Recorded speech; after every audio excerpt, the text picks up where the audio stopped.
Just waiting to double check that we're good.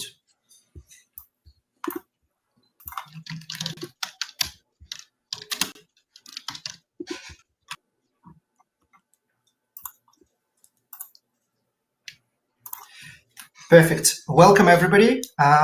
David, if you could please kick us off. I would be happy to, Alex. Welcome, everyone. I'm thrilled with the interest that's been shown in this program, and I think you'll understand why very shortly. This is the second event that the DCRO Institute has hosted jointly with Risk Academy. Those of you who know Alex know him well from that, but also know that he's been named Risk Manager of the Year by FERMA, and that his program, the really influential Risk Awareness Week, which has thousands of people attend every year trying to improve their risk management skills, was also awarded the Risk Education Program of the Year. He's one of our faculty members. He's someone I've enjoyed getting to know, and he's one of those people leading risk management in the right direction. So you're going to get to learn from Alex and the work that he's been doing in the AI space, which is very impressive. And Alexa Rod, who's a qualified risk director. She's on our Stakeholder Supervisory Board. She's a leading technology expert. She is the co-host of the Tech Sequences podcast, if you haven't had a chance to listen to that yet. It looks at things like how technology is impacting society. And these two are going to bring to you a perspective on AI and the risk world and what we're doing. It's a primer for board members and executives, but everyone is going to learn from this. I want to encourage you to engage via the chat window, and we look forward to the presentation. Alex and Alexa, I'm going to turn it over to you, and I will now be a learner. Thank you. Thanks, David. Welcome, everybody. Do participate, keep it fun. And we thought before we go into demonstration and showing some of the capabilities of what AI can do to support both board members and risk managers, we'll kick off with a little bit of context so we're all on the same page where we are today in the world. So, Alexa, do you want to start with... Thank you, Alex, and thank you, David. Good morning, everyone, or good afternoon. To set the stage for our discussion on AI governance, let's just first quickly ground ourselves in why AI is so transformative right now. So the chart on the left shows the rapid increase in computing cycles and the evolution of the infrastructure needed to support it over the past 60 years. You'll notice that the units on the left, on the y-axis, stand for millions units in computing power, and that's set in logarithmic scale, which means every step up is a 10-fold increase from the step below. So from the mainframes in the 70s to the PCs to the mobile internet, each era represented significant shifts. But what's truly striking is the sheer scale of the AI era bubble to the far right. We're talking about tens of billions of units in computing power. So this isn't just another incremental step. It's a monumental shift in computational power and reach. Now, if you look at the chart on the right, this illustrates the cost of key technologies relative to their launch years. So you'll see the cost of electric power took over 7 decades to come down. A little bit less so for computer memory, but what should catch your attention is the almost vertical drop in the cost of AI. So what this means is our ability to actually use AI to run it and get answers is becoming incredibly fast and incredibly efficient and very affordable. So this combination of immense power and declining cost for us as risk managers means that AI is not just better in terms of processing and faster, but it's becoming a lot more easier to deploy and integrate. And it's this power and accessibility that makes understanding its governance so critical for organizational risk. And what we are seeing today is that most countries are beginning to chase the dominance in AI space. A lot of different models available, and what is interesting that the leaderboard for AI is constantly changing. First, obviously, OpenAI started, and then other models came to us to use, and different countries kind of beginning the competition for the first space. So the chart on the left, this slide is really about two crucial trends that are shaping the risk landscape. So the chart on the left illustrates the stages of generative AI adoption by business function. So this gives us a real world view of where GenAI is being adopted within organizations. Now, you can see you can see that IT is leading the pack, not surprising, but marketing and sales are right behind. So a significant percentage of executives are reporting that Gen AI is already either in production or actively being piloted in these functions. So even functions like operations, legal, finance, if they're not using it now, they certainly anticipate to be using it in the next 3 to 5 years. So for us, this as risk managers, this picture is vital because it shows you where in the organization risks could be emerging and when, and where these risk controls could be challenged. On the right is AI's technical performance benchmarked against human performance. So this is across various domains. So from simple text comprehension to image classification, and even complex math and PhD level science, AI models are not just improving so fast, but many have already reached or even surpassed the human baseline. This isn't theoretical. It means that AI systems are now capable of performing tasks at a level that was previously just exclusively human, and now perhaps even better. As Alexa said, this is really not hypothetical. Organizations are today seeing both savings and increase in revenue from AI application. At the moment, so the chart on the left shows different departments, and you'll notice risk, legal, and compliance is there as well. And at the moment, risk, legal, and compliance believe that they only can achieve savings, cost savings due to AI, no upside in the revenue, on the revenue part yet. By the way, if you have any ideas or if you have any positive experiences on how your company is saving or making money from AI in the risk, legal, and compliance space, do type it up in the comments. And at the moment, majority of the participants in this survey conducted by McKinsey claiming that they have very kind of minor increases in revenue below 5% and minor decreases in savings less than 10%. But I think this is just the beginning. And I know this from personal experience. We used AI extensively to understand our risk profile, quantify it, and then present our risk profile in a very transparent manner to insurance companies, and we ended up saving millions of dollars in annual premiums across multiple insurance lines. So this is definitely anything but hypothetical. The savings are very real. And the chart on the right, we thought was particularly curious because it shows a study which has compared physicians, doctors, with their conventional tools, so Google and encyclopedias, and then physicians with ChatGPT, and then ChatGPT by itself without the physicians. And they tried to measure the accuracy of diagnosis that they were making. And what they noticed is that physicians with ChatGPT or physicians with encyclopedia are pretty much on par. There's a minor improvement in the quality. But as soon as they took out the human out of the equation, both the average and the distribution, the spread of the result, the accuracy of the result improved quite significantly. Obviously, this is a once-off exercise, and probably there are other factors that they didn't account for, but this is at least very, very curious, saying that humans with AI perform better, but sometimes for some tasks, AI without the human actually performs even better than with.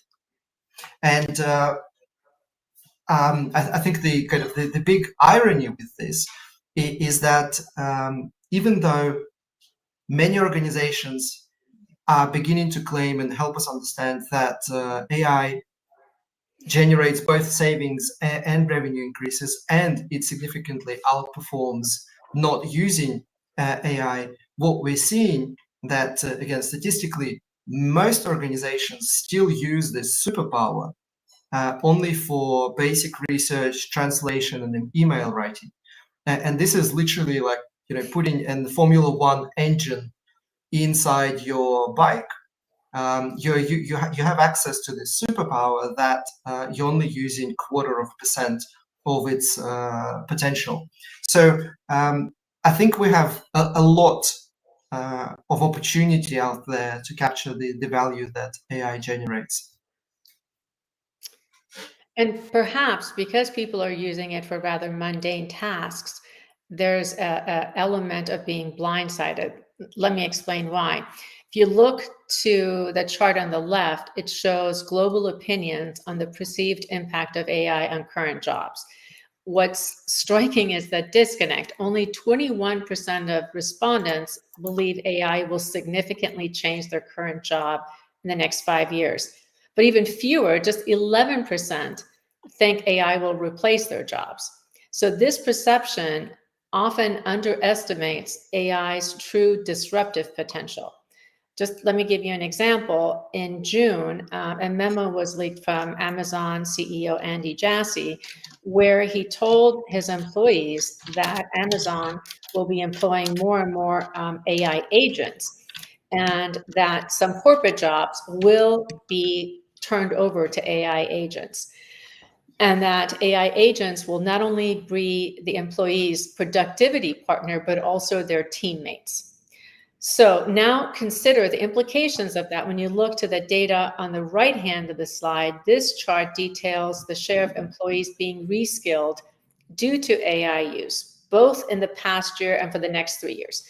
And what's really interesting is a small note at the bottom. In other words, only 9% of the companies surveyed are actually rolling out significant AI retraining.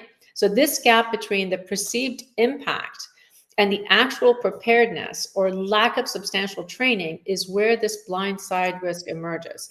So as risk managers, this should raise flags. An unprepared workforce can lead to skill gaps, resistance to new technologies, operational inefficiencies, and even talent retention issues. So this is a significant human capital risk that needs board level attention and strategic mitigation. I'm looking with the side eye to the comments, and one of the comments I thought was great. And by the way, keep them coming. I love reading comments. One of the comments was that the participant was disappointed because this session was about hyping up AI, which it is so not. Just wait a little bit. The whole next section is about all the dangers and the risks of AI and how we are becoming not only not using to the full potential, but we're also becoming very complacent about using what we have. So this was an amazing study.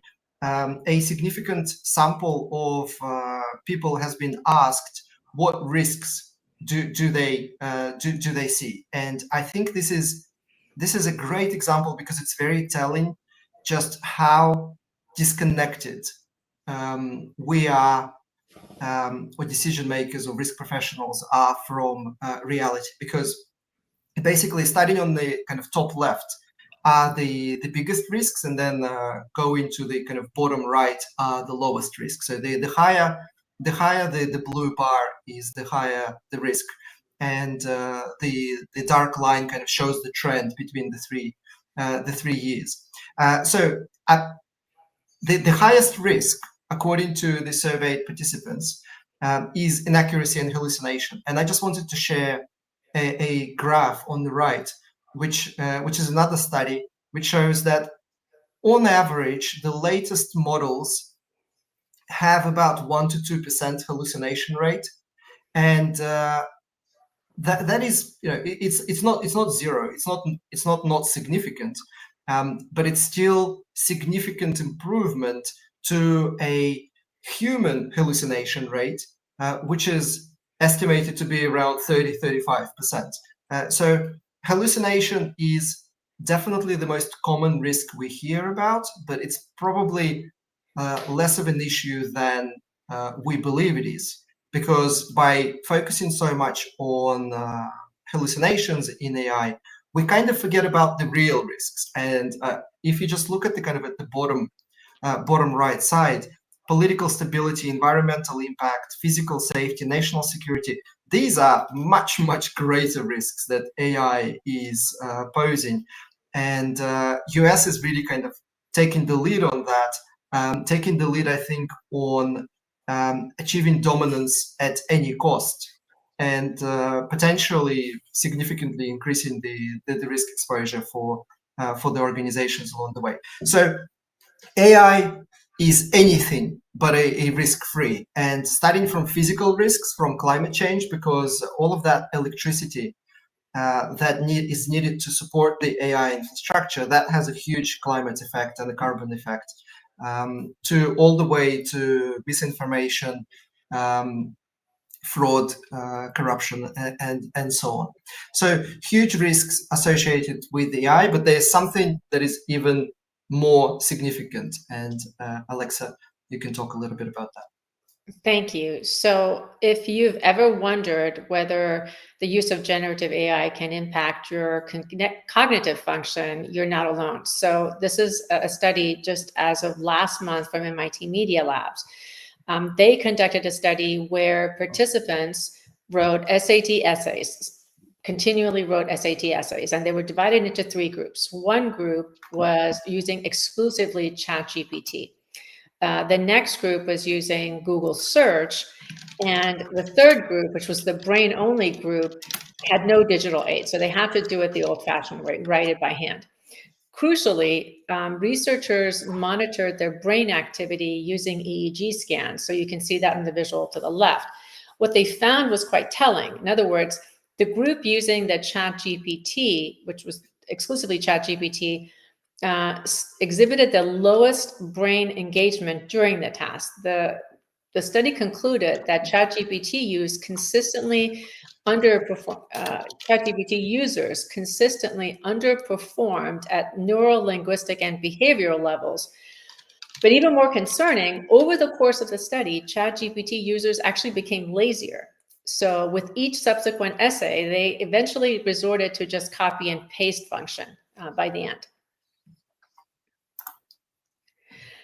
So there's another critical human factor in AI risk, and that's the potential for complacency. So if you look to the chart on the left, it presents a somewhat concerning picture. It shows how organizations are reviewing the outputs generated by generative AI.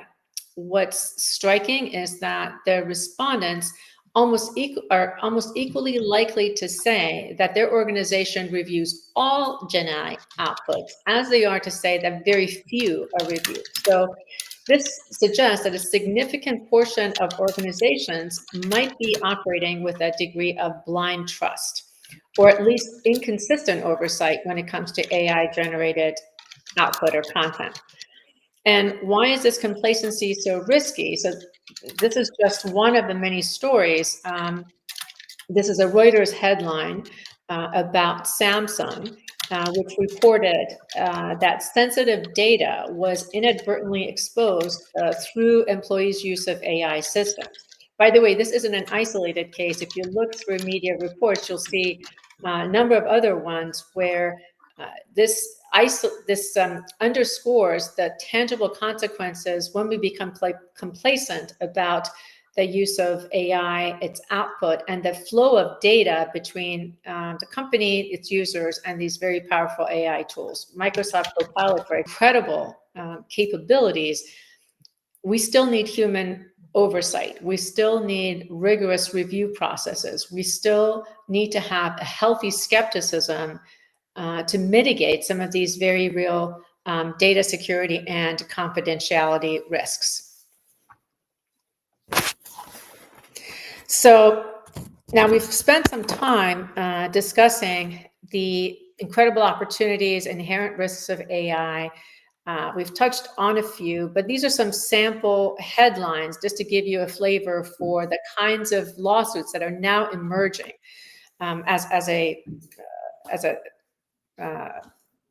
indicator of risk. So you'll see lawsuits around algorithmic bias, model drift, data and privacy leaks. And these are some unintended consequences, such as the headline about ChatGPT and an impact on teen suicide.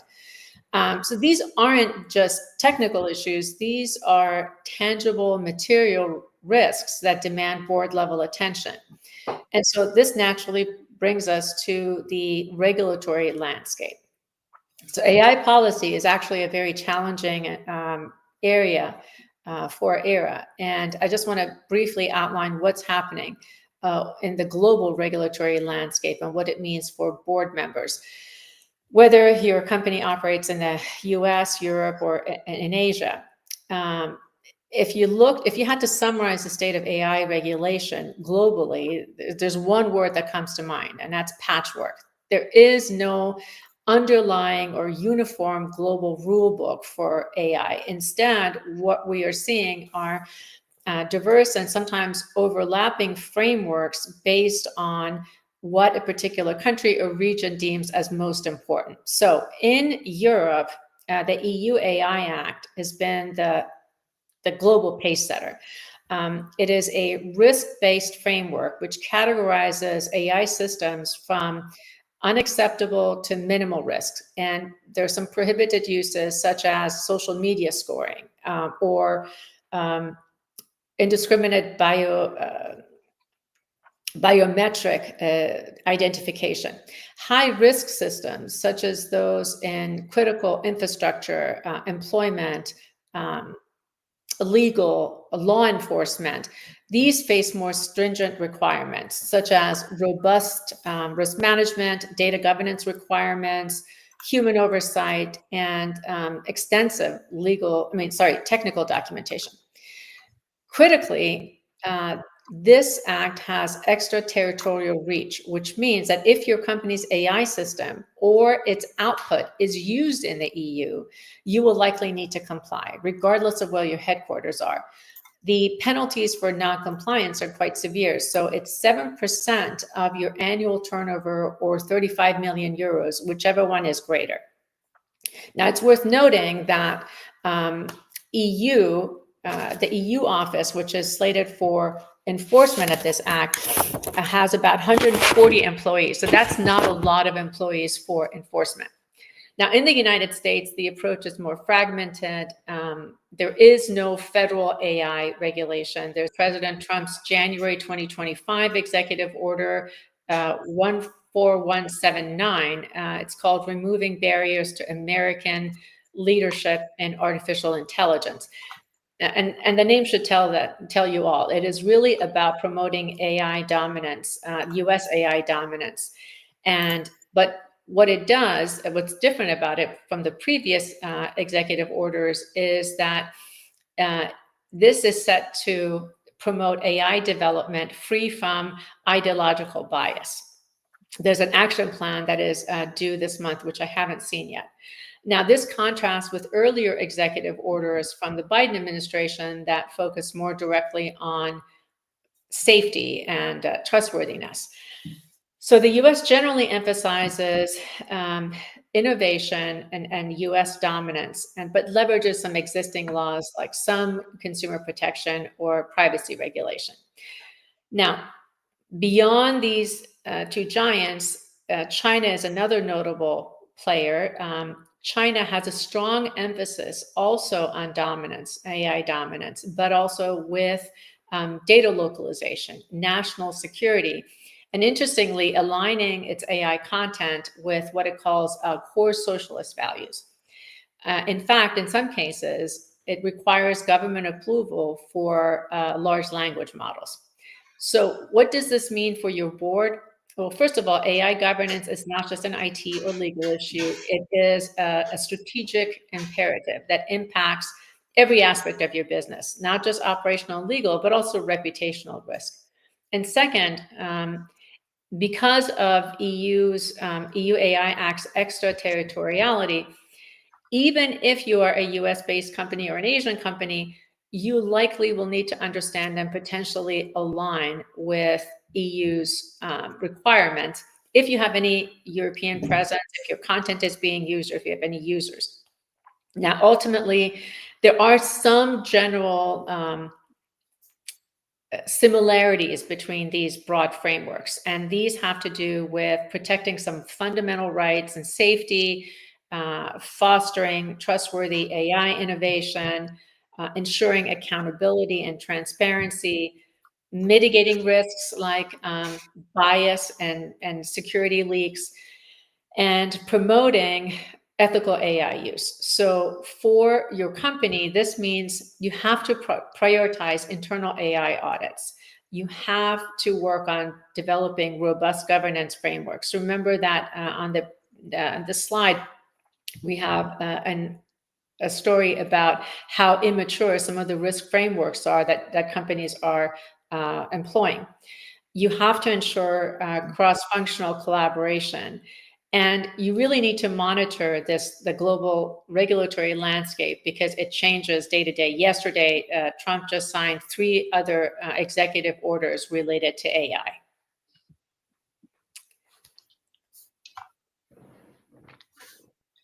So now we wanted to move into a little practical space, but before we do, I will ask a question. Let me start the poll in the chat. You should be seeing it now or soon. Please vote. And while you're voting, I just wanted to reference back to the chat. So again, thank you everybody for the wonderful comments. I'm really glad that a lot of them are coming in. And I think an interesting observation. As soon as we said AI hallucination versus human hallucination, that literally diverted the whole discussion, and that became the key topic of conversation, because that triggers something inside us. And again, this is completely expected behavior. We are very good at focusing on the trees and kind of missing the forest. Because some things excite us, some specific things excite us. I see hallucination, again, this is my personal experience. I see hallucination as almost an insignificant risk, because at the end of the day, I'm still responsible for using the output of AI in whatever I use it for. Is it a board memo or a risk assessment or an email, whatever it is, or a research paper? I was responsible before when I was doing it manually. I'm still responsible today when I'm using AI, and it's on me to check for the quality, consistency, and accuracy. Like, for example, one of the things that I found, and you probably have found as well, is that all the different LLMs are amazing at quoting statistics. So 30% of so and so used a particular technology in Brazil. And every time I tried to double check that, I would actually start querying, going, find me the actual study, reference it. Why are you not referencing? Why are you just giving me the facts? 9 out of 10 times, it was actually not able to reference the specific study. And I had to push it a lot, ongoingly to dig deeper and deeper and deeper, to only give up and say, sorry, I can't find it. Like, it's somewhere in the knowledge base, but I have no idea where it came from. So it may actually be factually correct, or it may be completely made up. But either way, you can't really use this in your memo. But it's on us. For example, some of the techniques that we use is at any given time I have like 3 or 4 different LLMs open where I can cross-check facts, and if the calculations are kind of consistent across the different ones, so it's probably accurate. Even with all of these extra checks and balances that I have to do, I'm still generating quality output 10, maybe 20 times faster than before, because I used to have 2 math PhDs doing all the quant risk analysis for me. And they, by the way, still made errors, just like anything in the world. Nothing is error-free. But it took me weeks. I would set the task, I would wait for a few days, then they would give it to me, I would find an error, I would ask them to recalculate, and it took weeks. Now exactly the same workflow takes hours instead of weeks. So I think we're living in a very interesting world. Now, thank you for voting. Amazing results. More than 100 people already voted, and 83% of you are saying that you don't have your kind of own risk chatbot. And this is an important finding. Just keep that in mind, because I'm going to show you a few things next. First is, because publicly available LLMs are built on basically the whole spectrum of publicly available information, that means that a statistical textbook is used with equal weights as a Big Four marketing brochure, or COSO ERM standards, or some other hypothetical guideline document. In fact, because there are more consultants in the world that talk about risk management and the concepts of risk appetite, risk tolerance, that there are probably 150 different publications on what's the better heat map to do. LLM has no way to differentiate what is actually pseudoscience, what is astrology versus astronomy. So what I'm finding, my personal conclusion was that I have no option but to create a risk management chatbot dedicated to my work that is grounded not in the publicly available knowledge, because whatever is most popular, as it turns out, in risk management is actually incorrect most of the time. So popular equals incorrect. And I had to ground it in literally textbooks, articles, publications, and videos that I, as an expert, can confirm that I believe the messages are both scientifically accurate and correct in terms of the philosophy of integrating risk analysis into decision-making, into culture, into thinking, into processes, budgeting, performance management, and so on. So this is not a minor finding. If you were to open any of the publicly available LLMs, and then just for fun, I opened Gemini, Claude, and ChatGPT, the three biggest companies at the moment, and asked what is risk management, what it gave me is a very common answer, but a complete nonsense, because risk management is not about managing risks. It's not about identifying, mitigating, and so on. It's not about risks. Risk management is not about risks. Risk management is about making better choices, making better decisions. Again, you may not subscribe to my view of risk management, but you may have your own alternative view. I'm not saying my view is correct, but this is what I'm choosing to use as our corporate risk view. I'm choosing to use as our as my personal, in my life choices, my view of risk management. Whatever view you subscribe to, I highly recommend you creating something that you ground your chatbot to that view. And it could be changing the way ChatGPT works by including extensive system instructions. There's an option for that, or creating a whole new chatbot. And so I've asked a group of risk managers a while ago, what are some of the activities or tasks that they wish AI could completely automate, or automate with a human in the loop. Obviously, I'm not really subscribing to the view that we can completely replace risk managers. And the three most likely, or the three top options, the three preferred options, was researching emerging risks, because it's a highly manual task. A lot of time is required. I remember we were doing a emerging risk analysis and scenario analysis for a multi-billion-dollar fertilizer company. It took us months to do this exercise. Then the second option is quantitative risk analysis, Monte Carlo simulations for non-statisticians, non-mathematicians.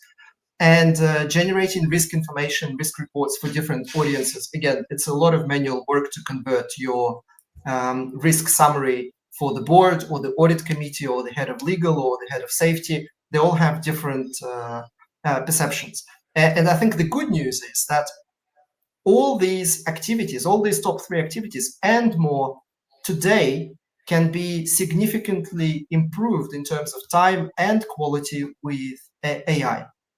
We're still responsible for the quality of the output, for the final say, but it's a huge improvement.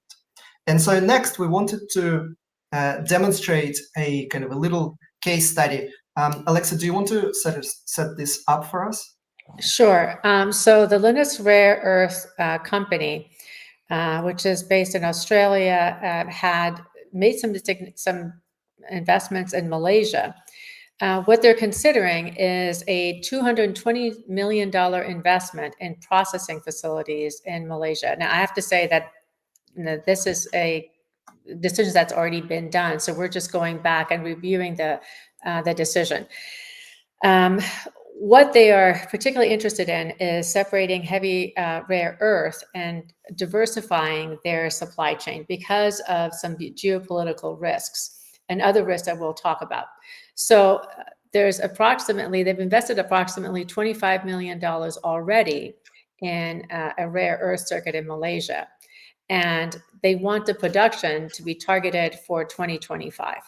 So what we've got to decide as a board is whether to give final approval for this substantial investment in situating this plant in Malaysia, and whether the project risks warrant this investment. Perfect, thank you. And I'll switch in a second to the actual, web GPT screen to demonstrate some ideas on how we can automate this, and just to illustrate how easy it is. But I again wanted to very quickly reference some interesting conversation happening in the chat. Is that I think of AI as electricity. It opens up amazing opportunities. It brings huge risks for us because electricity brings a lot of fire-related risks to any organization, home, plant in the world. And most of us don't actually know how electricity works and how it is generated, but we still don't really have this daily internal struggle of do we use it or don't we use it. It's almost natural that we use electricity for everything we do, realizing the kind of the risks and the upsides that it brings. So I think AI is literally going to be, the new electricity.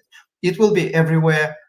We will be conscious of the risks. I wouldn't be surprised if insurance companies came up with a product that helped protect the tail events associated with AI, the catastrophic consequences. And we will just be, using it as we do today with electricity. So let me now switch to another screen. One second, please. While you're doing that, Alex, I live in Northern Virginia, and this is actually Data Center Valley. And because of the power requirements of AI, there's been lots of data centers being built constantly. And there's some public opposition to these data centers, as well as the cost of electricity for the local population that's going up. So a lot of large companies, big tech, has invested in nuclear power to be able to generate the power that's required for AI. So you'll see the energy landscape also completely changing because of AI. Yeah, and that's yet another risk that AI brings to the kind of global risk profile. And we have about 15 minutes left. I'll try to use 10 minutes and then maybe answer some of the questions in the comments. What I wanted to show is that imagine Alexa is the board member and I'm the risk manager, and we have a board meeting coming up for Linus. They have this Malaysia decision to make, and I want to support the board member with an AI agent that helps her prepare for the meeting, what sort of questions to ask, what sort of risks may be hidden between the lines, because the management is kind of trying to focus the attention on one side, but the other risks become invisible. And just for the sake of illustration, because all of the platforms are kind of plus or minus the same, Copilot, Gemini, ChatGPT, they're all plus minus the same. Most platforms have a section called GPTs or gems or tools or agents where you can actually create a new agent.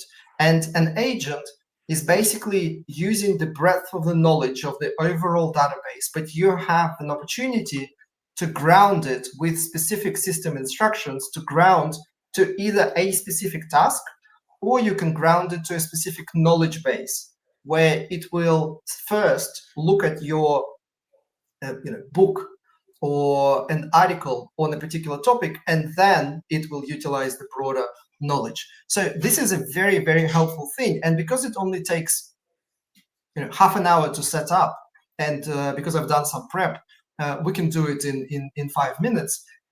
These are very powerful things. So let's imagine we want to create a devil's advocate agent. Stress test your decisions. We want to create an agent that would challenge the decision and try to help you uncover the hidden risks and empower you with the different questions and techniques to have a robust conversation with the management. So the immediate question comes in. We thought of a clever name, Devil's Advocate. We also need to come up with a logo. But then the big question is, where do we get the actual system prompt? Where do we get the system instructions? And I'm going to demonstrate the shortcut version, because I want to show you just how easy the process is. There are options. First, I would switch to another AI, Gemini, for example. It has a wonderful functionality called deep research, and most of the LLMs now do have that functionality as well. So I'm literally saying, I need a detailed system prompt for an agent that will act as a devil's advocate. I give it nothing, and except this high-level statement, and then it uses a reasoning model to think through the methodology, the research methodology on what it needs to do to analyze, well, what does it mean, devil's advocate? What are the roles? What are the competencies? What are the techniques that should be using? And so it then takes 15 minutes, and it gives you a very extensive report on what is devil's advocate, what are some of the principles that it should follow, what are some of the foundational components that I need to include in the prompt. So it gives you a very extensive research paper on what it may require. And that's how you would normally go through this process. You first research the role for the agent, and then you try to convert that into an actual system prompt. So I would switch to my next window, and I would say I could have copy pasted this whole report, or I took a shortcut and I said, okay, I need the system prompt. Just give me the system prompt, and it gave me the system prompt. And theoretically, I could have taken this system prompt and pasted it into our chat, and look, it created a beautiful picture for our devil's advocate as well.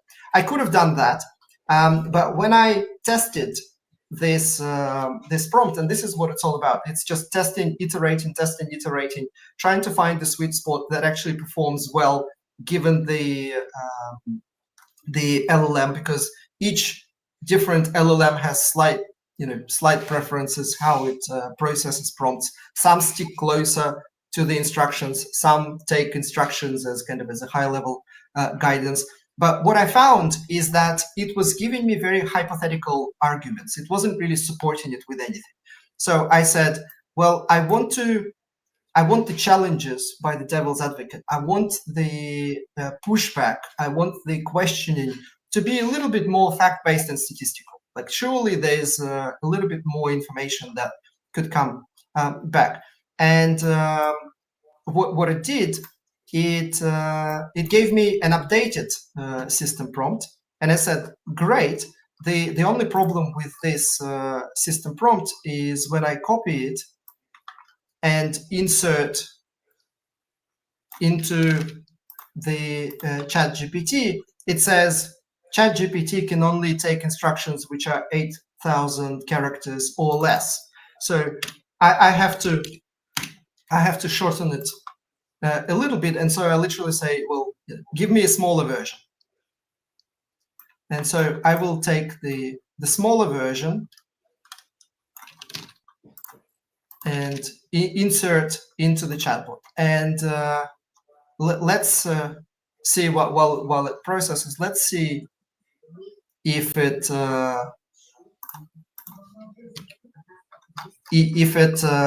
actually performs what we need it to perform. So I'm going to copy paste the text, the problem that we have, our Linus issue, and I'm going to activate it and see what it does. So it has some irrelevant intro, and then it basically goes ahead and starts identifying and challenging the assumptions, one assumption at the time, trying to flag what are some of the discussion points, and it's actually trying to kind of pull in statistics as much as possible to make this more concrete and more tangible. So it goes through it, identifies key risks, which, by the way, since we know the industry quite well, the risks look real. But Alexa, maybe over to you. How does that look to the board member? Looks good. I can say that from a board perspective, there are 3 areas that the board is concerned about. One is price volatility for rare earth minerals, because what we're looking to achieve is a 20% cost savings by putting this Malaysian plant in place, at least a minimum 20%. The other thing is the geopolitical risk. So we have, and that in turn translates into supply chain risks because of potential China versus Taiwan conflict coming up. There might be some supply chain conflict, which then in turn will, in the very least, provide delays and additional cost. We did have one example 3 years ago where we invested in some Malaysian plant, and we invested over 50 million, but our project got delayed by over 6 months. So we don't want to have that happening again. So the board really has to make a decision whether do we make this decision and go forward? Do we delay this decision? And if so, for how long? Or do we not do this and then take this money, so the opportunity cost, take this 220 million and invest it elsewhere? What we know is that overall, the CAGR for rare earth minerals market is growing at about 8%, I believe. But the EV part of the market is one that is a little bit iffy, because major car manufacturers, being led by Tesla, are now expecting to turn away from using rare earth minerals in their magnet for the car. So does that help, Alex?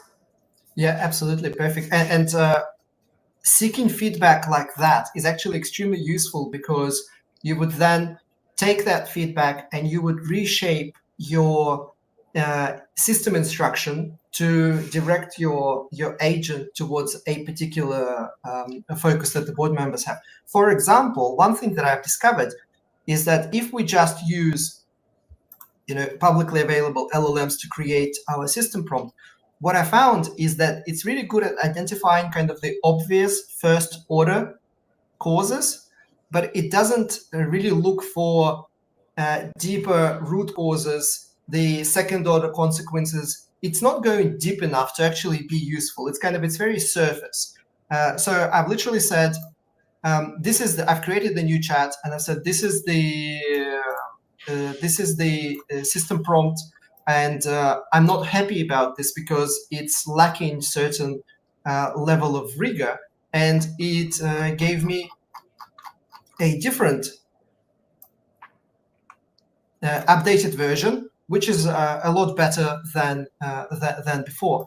And just for kind of again illustration purposes, and to some of you who have been watching on social media, I did promise free access to our new multi-agent model called Simon, and Simon stands for Strategic Insights Management and Opportunity Navigator. We had to come up with something, and by the way, I used AI to come up with something sensible to justify why it's called Simon. But what it does, it actually connects to 20 different purpose-built agents, and so each one does a specific task a lot deeper and a lot better. So this would have this devil's advocate kind of refined version with a lot of backtesting and a lot of iterations. This refined devil's advocate kind of gives a slightly deeper view to what the potential risks are and the questions to ask. And we've done some benchmarking just to kind of show you how not all AI models are equal. We literally created a database of various industry specific risk management questions, and we tried to generate outputs from ChatGPT and from Simon, and then use a third LLM to come up with a fair ranking criteria, and then used another LLM to apply that criteria to each of the questions, and to show that actually the in terms of decision quality, practical applicability, quantitative, statistical rigor, RM1 versus RM2 in the business context, different models perform significantly different. So I'm going to switch back to our slides for a quick wrap up, and all of the questions, please keep them coming, because I think we'll be able to answer them in writing. 1 second, let me just switch to the slides. Alexa, any kind of final words? I guess two things. Number one, that just keep in mind that the article that said most organizations, their risk management framework is not ready for AI. So more than likely, yours is not ready for AI. Think about the slide that we showed where AI is currently being deployed within functions. That's a really good indicator for you of where to look for risks and where your controls might be lacking.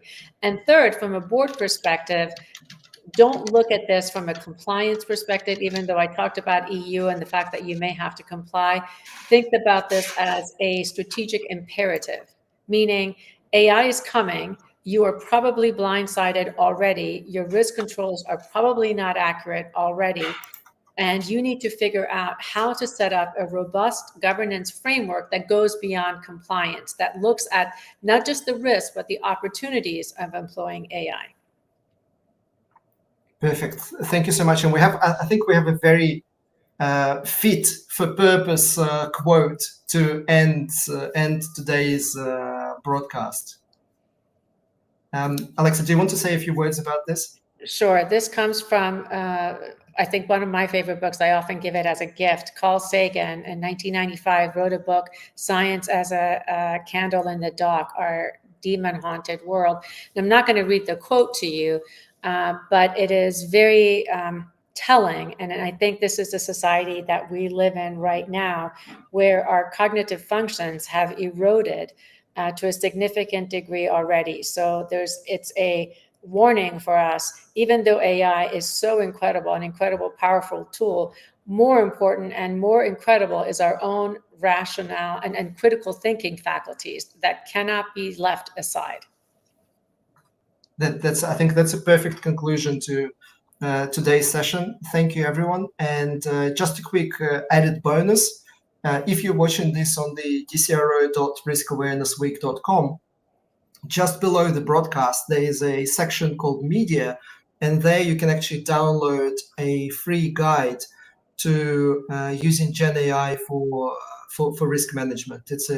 It's a nice booklet with some practical ideas and example prompts that you can use. So thank you, everyone. Enjoy your session, and we'll pick up on some of the questions in the chat. But I must apologize.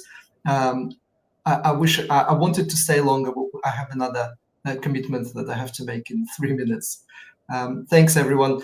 Alexa, huge thank you to you. David, thank you for bringing the DCRO world into our conversation. Thank you, everyone. Thank you, Alex and David.